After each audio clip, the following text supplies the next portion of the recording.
Hi friends, இன்றைக்கி சேப்பங்கிழங்கு fry பண்ண போகிறோம். அதுக்கு தேவையான பொருள் என்னன்னு பார்க்கலாம். சேப்பங்கிழங்கு வேக வச்சு தோல் உரித்து கட் பண்ணி வச்சுருக்கேன். இந்த சைஸில் ஒரு 1/2 இன்ச்சு சைஸில் கட் பண்ணி வச்சுருக்கேன். அதுக்கு குழம்பு மிளகாய்த்தூள், இது எங்கள் வீட்டில் அரைச்ச குழம்பு மிளகாய்த்தூள். அதை நம்ம காரத்துக்கு ஏற்ற மாதிரி போட்டுக்கலாம். அதுக்கப்புறம் சோம்புத்தூள் பாருங்கள், இந்த ஸ்பூனில், அதில் குட்டி ஸ்பூன்னால் 1 ஸ்பூன் போட்டுக்கலாம். அப்புறம் தேவையான அளவு உப்பு,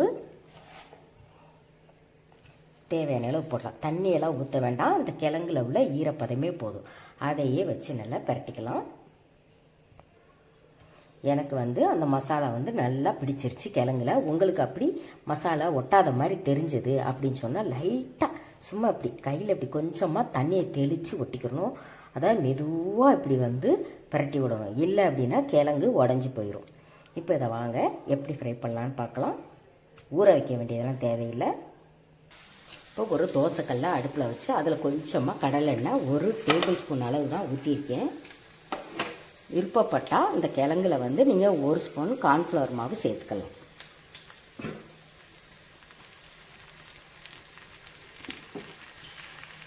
மீடியமாக வச்சுட்டு இப்படி சுற்றி எண்ணெய் விட்டுருங்க.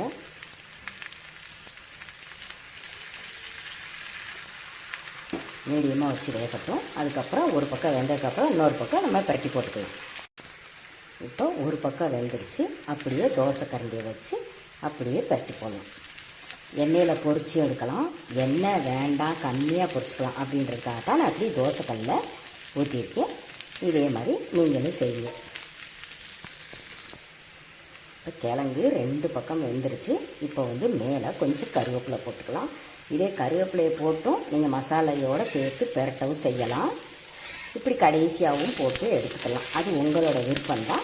நம்ம சேனல் சிவசுந்தரி கிச்சன் சேனலை புதுசாக பார்க்குறவங்க சப்ஸ்கிரைப் பண்ணி வச்சுக்கோங்க. பக்கத்தில் ஒரு பெல் பட்டன் இருக்கும், அதையும் கிளிக் பண்ணி வச்சுக்கோங்க.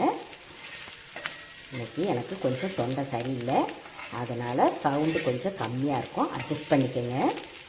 அவ்வளோதான். இப்போ சேப்பங்கிழங்கு ஃப்ரை ரெடி ஆயிடுச்சு. இப்போ ஒரு பவுலில் மாற்றிட்டு பார்க்கலாம்.